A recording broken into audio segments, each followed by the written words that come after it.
So to do questions 3 through 7, now we're talking about scientific notation. That really involves how far over are we moving the decimal to make this number a little easier to read. Now, with the numbers like 500,000, they're not so hard to read, but they're just easier to practice on. Then we get into the numbers in the billions and trillions and larger than that, and then you start to see the value of scientific notation, why it becomes a little easier to look at and to get an idea of how big the number is. So starting with 540,000 for question 3, it's really asking us, what exponent are we going to put on the 10 when we put that in scientific notation? Now, all you're expected to do for the question was to write the exponent. You were just expected to write one number in that blank. But I want to explain exactly what it is you're doing. If you think about it, 5.4 times something equals 540,000. So what is that? Well, we need 500,000, right? So it needs, that 5 needs to become 500,000. So we're really multiplying it by 100,000. So what's 100,000 in terms of a power of 10? Well, we can just count the zeros again. 1, 2, 3, 4, 5. 1, 2, 3, 4, 5. So that's 10 to the power of 5. So even though there's a 4 here, that doesn't change anything. To get from 5 to 500,000, we had to multiply by 100,000. So to get from 5.4 to 540,000, we do the same thing. It's to the exponent of 5. Now, there's an even easier way, and that's, I'm going to do it in red. I want you to think about the fact that there's a decimal place right here. At the end of every whole number, there's a decimal place there.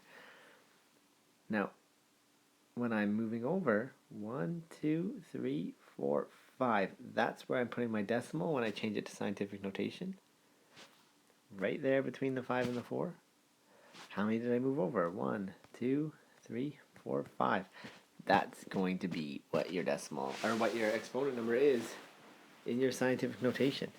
So that should make your life pretty easy when you look at a question like B, and it's an 8 with a whole bunch of zeros. 9 zeros. 1, 2, 3, 4, 5, 6, 7, 8, 9. And it becomes 8 times 10 to the what? You can figure out that really you just multiplied 8 times a billion. Or you can just count 3, 6, 9, 10 to the 9, done. And that's what that would be. Now, again, I know we were talking about how many decimal places do we leave. For the most part, it's leave off the zeros. This is not a lesson on significant digits, and I'm not super concerned about that right now. Right now, I'm really just concerned, are you getting the right exponent or not? 525. Seems like it should be a little easier, but it might not be for some people. So it's becoming 5.25 times 10 to the something. How far did I move my decimal? It was here. Now it's between the 2 and the 5. So 1, 2. That exponent is 2. And last but not least, 32,700 equals 3.27 times 10 to the something. How far did I move? 1, 2, 3, 4. 10 to the 4, and I'm done. If you don't believe me, what do I multiply 3 by to make it 30,000, which is what the 3 represents here? 3 times what makes 30,000? 3 times 10,000 makes 30,000. What's that 10,000 as a power of 10? Well, 10 times 10 is 100, times 10 is 1,000, times 10 is 10,000. So it's 4 tens it took to get to there, so that would be 10 to the 4. Or I can just count these zeros, 1, 2, 3, 4 zeros. So that's another reason for it. There's so many ways you can prove you're right here.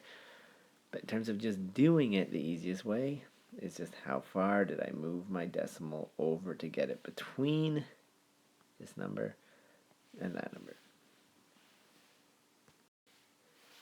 So question 4 is going to ask us, a trillion has 12 zeros.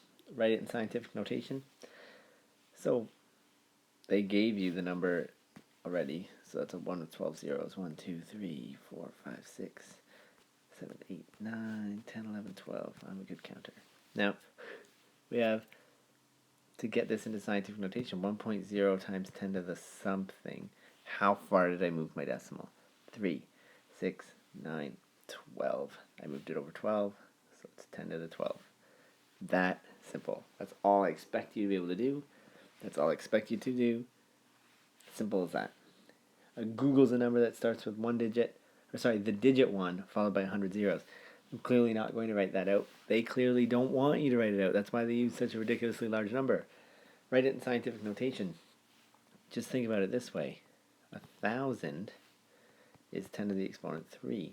And I had 1, 2, 3 zeros after. So counting the zeros is so important here.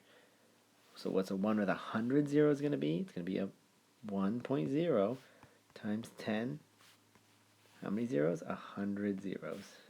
It's a huge number, gigantic, unfathomable how big that is. But that is exactly how you do it. If I told you there was 1,000 zeros, you would just put 1.0 times 10 to the 1,000. So please keep that in mind. And write 1 million in scientific notation. That's 6 zeros. So 1.0 times 10 to the exponent 1, 2, 3, 4, 5, 6. Remember, I'm taking the decimal from here and I'm moving it that way until we get it between the leftmost number and the number next to it. This number here, the one that comes before the times 10 to whatever exponent, should always be between 1 and 10. 1 should be as low as it goes. 9.999 should be as high as it goes. It should not be a number that is 10 or greater.